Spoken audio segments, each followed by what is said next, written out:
Faith and Trust, chapter whatever, part 9 on page 22. So it says, once man's intellect has managed to see the truth of God's existence, immediately man feels great joy and contentment.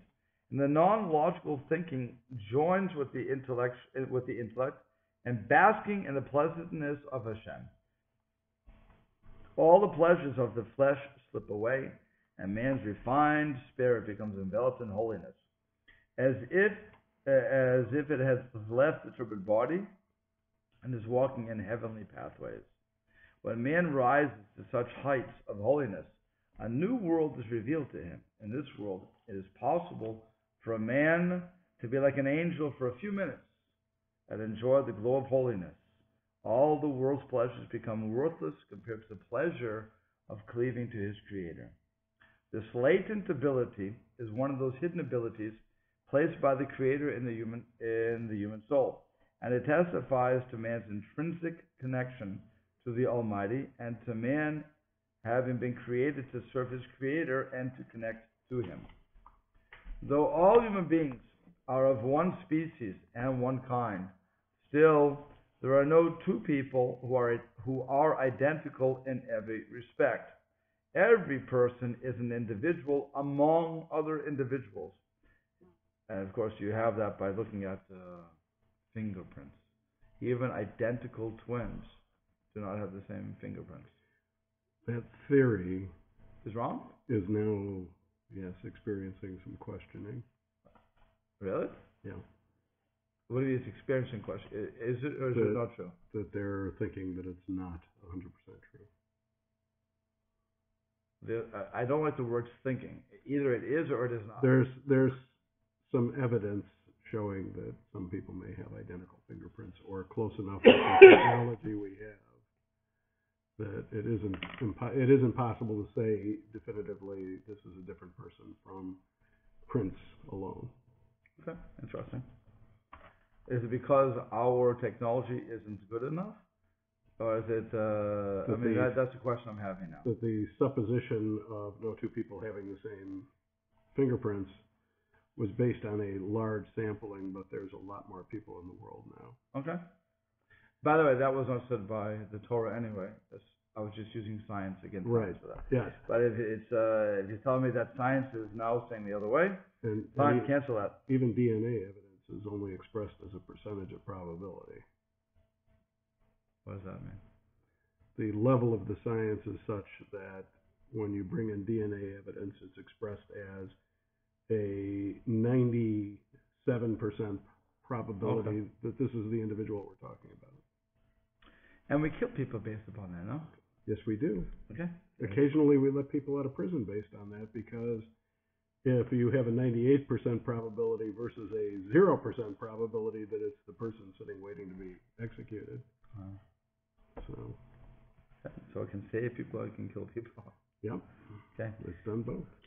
Which is why in Jewish law, you can't kill anybody unless you have eyewitness testimony that the person actually did it. We don't accept circumstantial evidence. There's always eyewitness testimony in modern America. It's some dude or two guys. Those are the perpetrators for all crime in America. Some dude or two guys. Okay. I'm going to leave that, whatever that is. I'm not sure what we're talking about that one. Okay. So,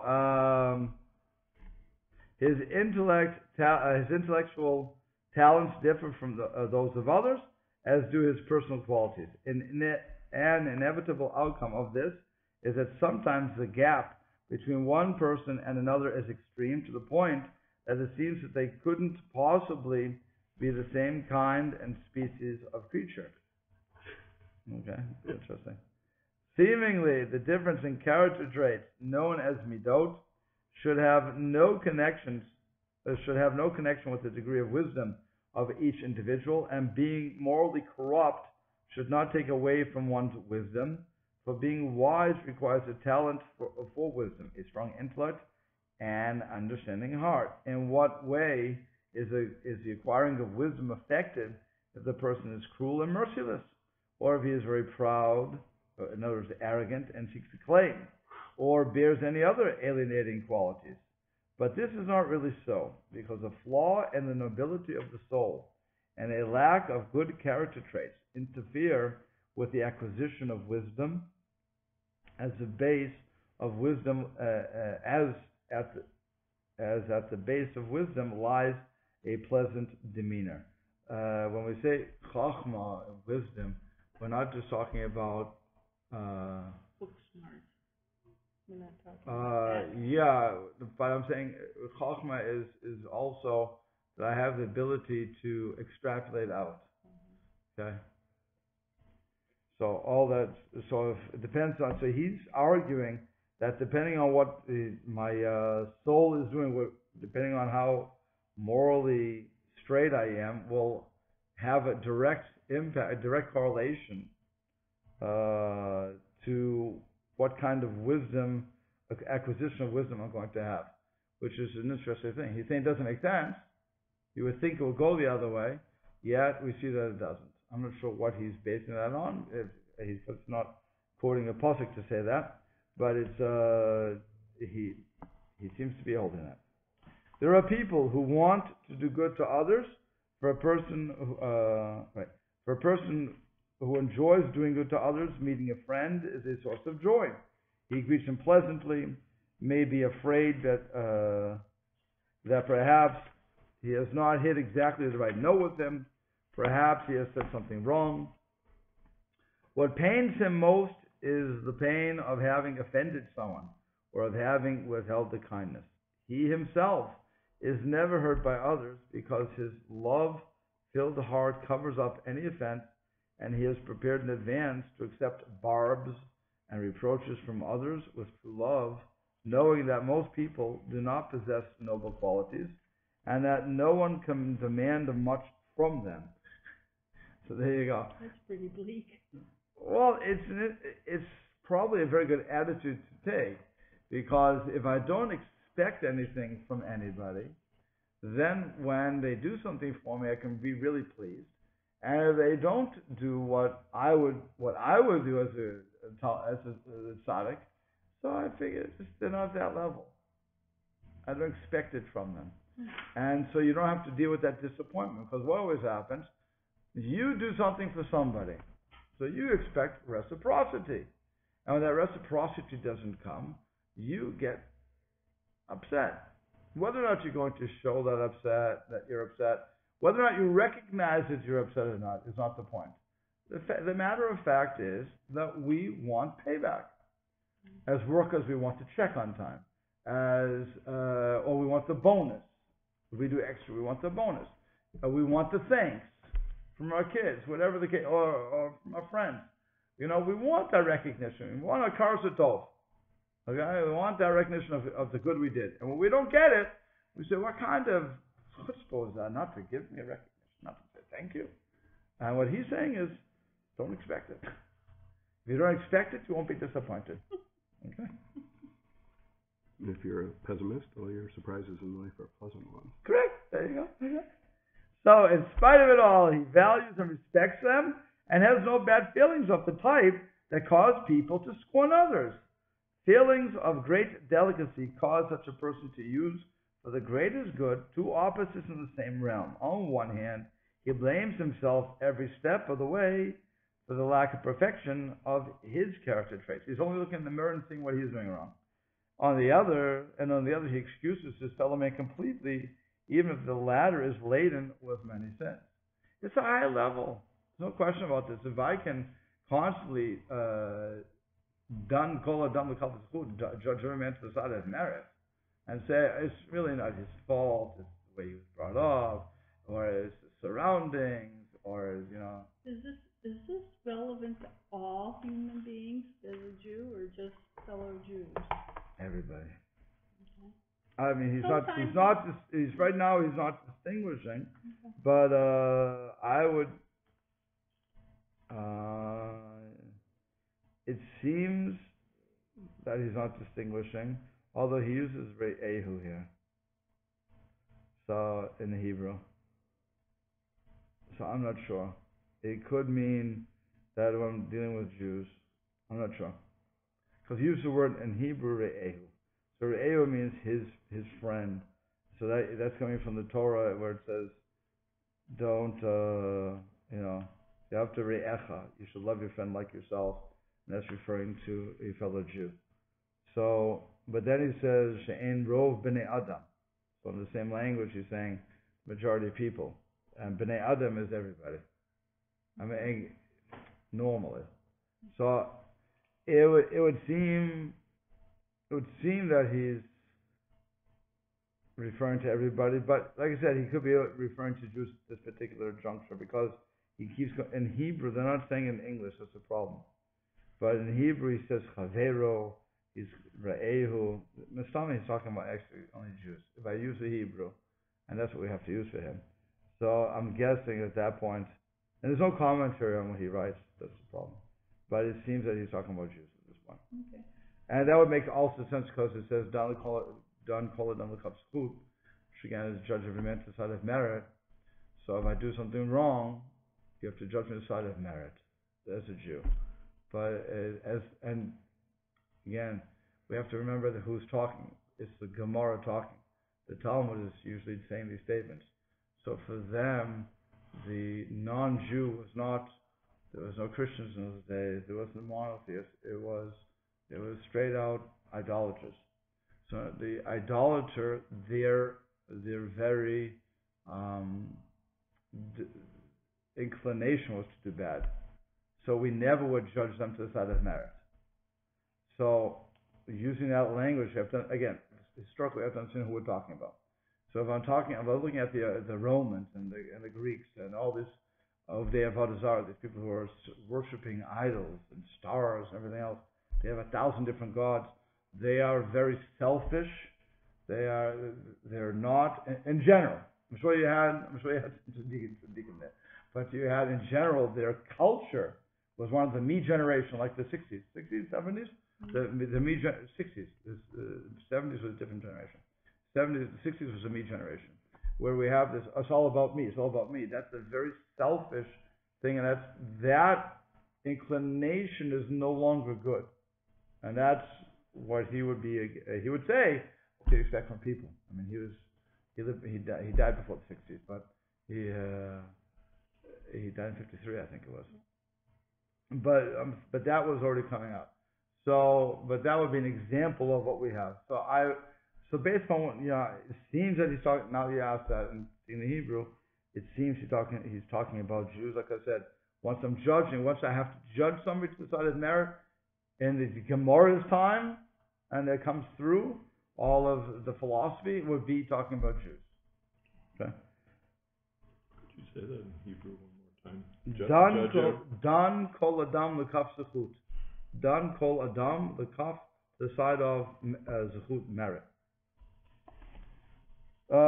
Yes, it says such a person of fine qualities does not require excessive restraint and much effort in the battle. He does not require excessive restraint and much effort in the battle against natural anger and against the pain of being insulted, because his spirit is already refined and polished to the point that it cannot be besmirched, and he enjoys great happiness. Okay?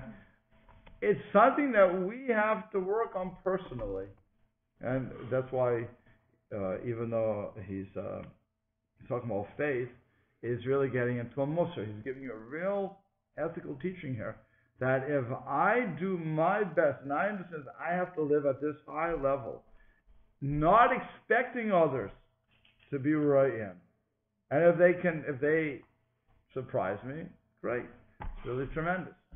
But if they insult me, I'm not going to listen. If they act inappropriately with me, I'm going to say something must be wrong. And by the way, think about how many times we do this, just in a natural manner.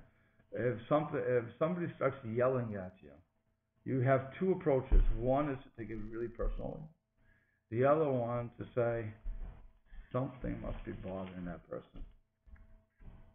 Okay? And that could be spouse, that could be anybody else. It could be a co-worker. Could be the cop who pulls you over. Sometimes the cop pulls you over because he's had a bad day with his girlfriend. That's the old statement, okay? And so they give you all this baloney, and you're saying, what did I do to you? I didn't do anything to you. Obviously, you had a problem somewhere else, and you're taking it on me because that's your ability to do so as an officer of the law. A judge makes a crazy decision, throws a book at you. But I didn't do anything that would deserve that. Yeah. My wife yelled at me, so you can deal with it. Okay? But it's that sort of thing where he's saying, don't expect anything. Yeah. And again, the ultimate thing would be if you're going to be punished, it's because Hashem wants you to be punished. So he's using a lot of philosophy here, a lot of hashkafa that goes into these statements. So now, a thin line runs between wisdom and folly, and will not allow man to enter the portals of wisdom, but refinement of the eye and happiness of the soul erase this line completely, and the path of wisdom stretches ahead smoothly. But man is likened to a wild beast, and remains chained by his desires as he was on the day of his birth. He continues seeking sweetness and pleasure, and is constantly angered and full of false pride. Even if he is granted the talent for wisdom as part of his soul, and even if a double portion of understanding has been delegated to him, he cannot prosper in his studies, because bad habits, a closed heart, and a closed mind shut the doors of wisdom to him and lock the gates of understanding. So you are seeing that again. The ability is not as important as what I have. Do I have an open mind? When I ask the question, when I put the question out there, is it really a question or is it just a statement in question form? Okay, and that's one thing. And if it is a question in statement, if it's a statement in question form, so then I have a closed heart and a closed mind. I'm not going to really listen to the answer. That's really what it's going with. So the secret of the wisdom lies in fine points, in delicate sensibilities that cannot be sensed by an ordinary eye. Only a refined eye, behind which there is a refined heart, can understand these sophisticated issues. So I really have to be open to this sort of thing. I have to really be willing to check my ego at the door. Can you do that? No, not yet. Not yet. But I mean, think about that. It's the rabbis in Pirkei Avot. They say that when you go to a lecture, how do you say it? You should. I think I'll just give it the commentary. But when I go to a lecture, I should go as if I'm hungry, thirsting for knowledge. Oh, drink the rabbi's words in with thirst. That's what it says. So you have to go not like you're filled up or not. In other words, when I go to a banquet, I have 2 ways to go to a wedding. I have 2 ways to go to a wedding. I can either eat at home and come in, and then all the best foods in the world that can be served. Am I going to really want them? Not. I mean, as maybe as a Jewish person, we see food we want to eat. I don't know, but it's we have that natural tendency. Okay, but the thing is, I'm not going to enjoy it as much as if I didn't eat before the party. Okay. So the same way, if I come into a lecture and I think I know it all, and so the person is going to get up and say whatever he or she has developed, and I'm not going to really be listening because I'm really so full of myself, then I've accomplished nothing. And that's what he's referring to there. So a wise man prepares conduits in his heart and soul for the wisdom bestowed upon him, and through them wisdom flows to his heart and soul. A joyful soul and happiness of spirit, a thirst for wisdom, and a hunger for understanding are what enabled his flow to proceed. All of these are the result of the one good character trait which creates a conduit and keeps them in existence. The root of perfecting one's character traits is the avoidance of doing evil. It is easy for a person to do good deeds, but it is difficult to refrain from doing evil ones. Wow. Okay? That's powerful. That's right. Okay? That's why he's your Chazon Ish. Okay. People get so proud of the few good things they do, And but kills they it, can't. kills it right there. And they think they're covered. Right. There are people who are always willing to do the utmost for others, whether for an individual or for public cause, but they are very exacting in their personal lives.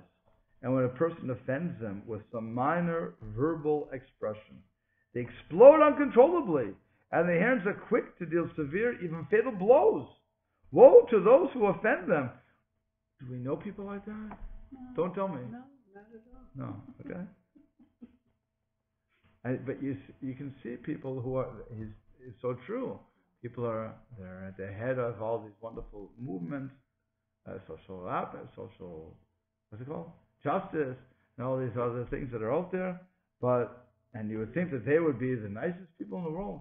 And you just look at them the wrong way and they're ready to kill you. It's like, what did I do to you?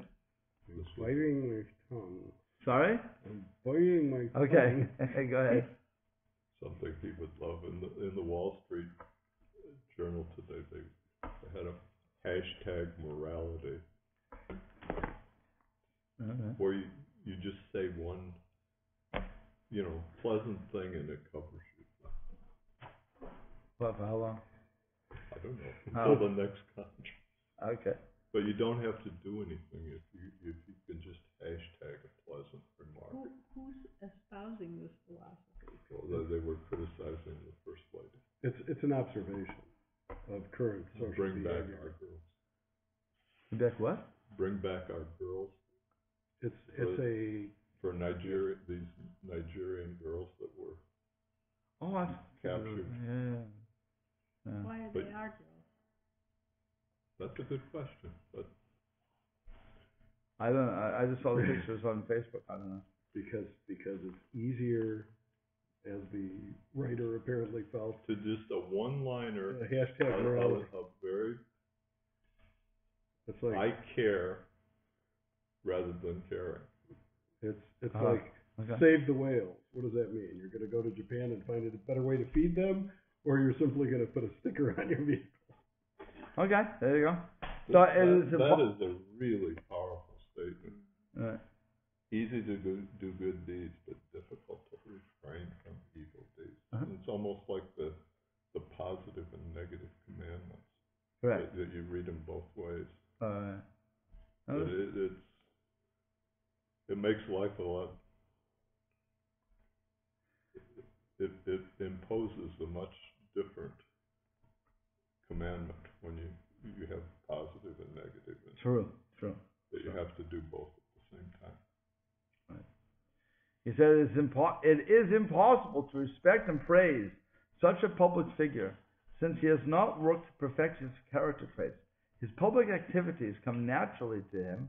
He derives satisfaction from them, and usually he finds pleasure in the admiration that he receives from his acquaintances. Indeed, he benefits society, and he is praised and exalted the way praise and exaltation should be given to anything valuable. But a person is considered truly praiseworthy only for having made his intellect rule. The reward of the wise person is given to him for having worked on controlling his natural tendencies by way of his intellect, not by what he's doing. Okay? The story is told of a good person who invited a guest to eat in his house on Shabbat. The other members of his household were already looking forward to greeting the guest, for they too loved guests. But the person in charge of organizing hospitality in that town did not know of the good man's invitation, and he sent guests elsewhere, so that when the good man turned to go home from the synagogue on Friday night, he did not find his guest and came home without him. When his family heard that they were to have no guest, they were very sad. But the good man told them that a guest is not a piece of merchandise to be traded. My only concern, he says, is that this guest will have all his needs taken care of and a Shabbos meal. But it makes no difference to me if he receives all this from me or from someone else. And by the way, it sounds bad, but really it's the proper way. Because if I'm inviting you, and it's because I want to show you my largesse, and how great my wife how great a cook my wife is, and how wonderful my kids are. So that's very selfish, which is what we're saying. That's his point. It's easy to do good, but it's really hard to refrain from the bad. I want to show off. And they're connected because Right. some people use their good as the excuse To show off. so Okay? they're bad. Correct. So now what he's saying is, this guy, when he goes and he said, oh, I'm sorry, we gave the guest away. Baruch Hashem. They have a place to eat. That's all I wanted. I was just offering. I don't have to feed them. The fact that the family was upset, why are you upset? You shouldn't be upset. You should be happy. So we didn't get the nachas this time. We didn't get the mitzvah feeding. Fine. That'll be another time. But our only job is to make sure the other guy's taken care of. Not that we should get the credits for doing it. So I can say, I fed the man. George Washington slept here. I don't need to have that. I just want him to have a place. If it's me, it's me. It's not, it's not. Such a little book, and yet it's really going to make my life a misery here. Is a Jewish wake called Shiva? I'm sorry? What is Shuva. Shuva? Shiva. A wake where you go wake, to I'm sorry. What's a wake? Morning period. the morning period. No, Shiva. Shiva. Shiva. It's It's like, not a wake, by the way. It's two different things. I know. I'm just talking Okay. English here. Okay. So it wouldn't be that. Shiva would be. You visit the family. You visit the family. The person's already buried. Yeah. We bury the person. Dies, you bury. That's the end of it. We don't keep the person up for 3 days. 3 days? 7 days? What do they do? It depends on how hammered everybody gets after the wake. Usually it's 3, but if you're Irish, it's 7. But They're machmer. Okay. it's a very similar approach and attitude that you say Baruch Hashem, that you say thanks to God. God is the true judge. Or Oh, that's when you hear the person is dead. Well, only when you hear. In other words, if I go to a shiva home, I would never say Baruch Da'anam. okay, Then I wouldn't say that. Then I say, because the person, you say that when you hear that the person died, you say Baruch Da'anam. Blessed is the true judge. Why? Because you're not allowed to comfort the mourner. The reason you can't comfort the mourner is because the person is not yet buried, and you can't comfort a mourner while the deceased is while things are still in flux. So once I bury the person, then the healing can now start. Then it begins. So once it begins, that's when I change from blessed is a true judge to may you be comforted. May you, the mourner, be comforted amongst the mourners. May God comfort you, actually, amongst the mourners of Zion and Jerusalem. So, because you cannot be comforted. So you're already in that healing process. Before the healing process, I can only say, blessed is the true judge. So that's again the major difference between the two things. If I'm going to a wake, which I never saw, so I'm guessing. I actually, the only reason I would know about a wake is from these movies, like Godfather or something. But it's I think that they keep the body open casket, right? And people talk to the deceased.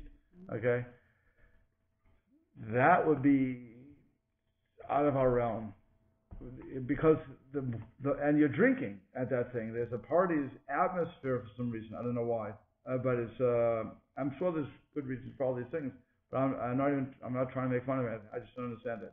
But there's no comfort to the mourner at that point, because the deceased is still there. You're looking at him or her, and until you finally bury them, and that's another thing. We actually bury them. In America, I don't know if in Europe, but in America, you don't bury the person in a non-Jewish funeral. You leave them up, and then when everybody's leaving, they finally lower the body. Yeah, it depends on the. Well, that's again from TV what I've seen, that they leave it up, and when everybody's gone, they start lowering the body, and then they bury them. Then they bring the backhoe in, and that's it. But Bring in the backbone. But that we bury the person. Mm-hmm. And it depends. Here, I don't know. You're also Kohen. You wouldn't know either. But it's. I'm thinking they actually cover the whole grave here. In other words, they don't just leave a little, just cover a little and then say Kaddish. it depends on how many mourners show up, too.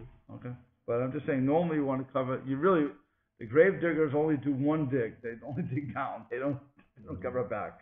And normally. Who covers it up? We do.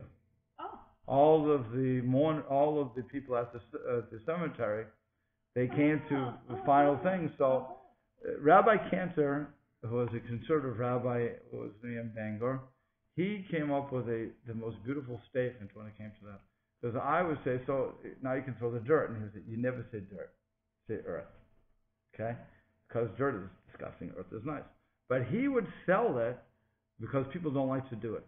So he sold it like this. He said, when your loved one came in to you at night, because normally parent is talking about, what they do, they would cover you with a blanket every night to keep you nice and warm and secure.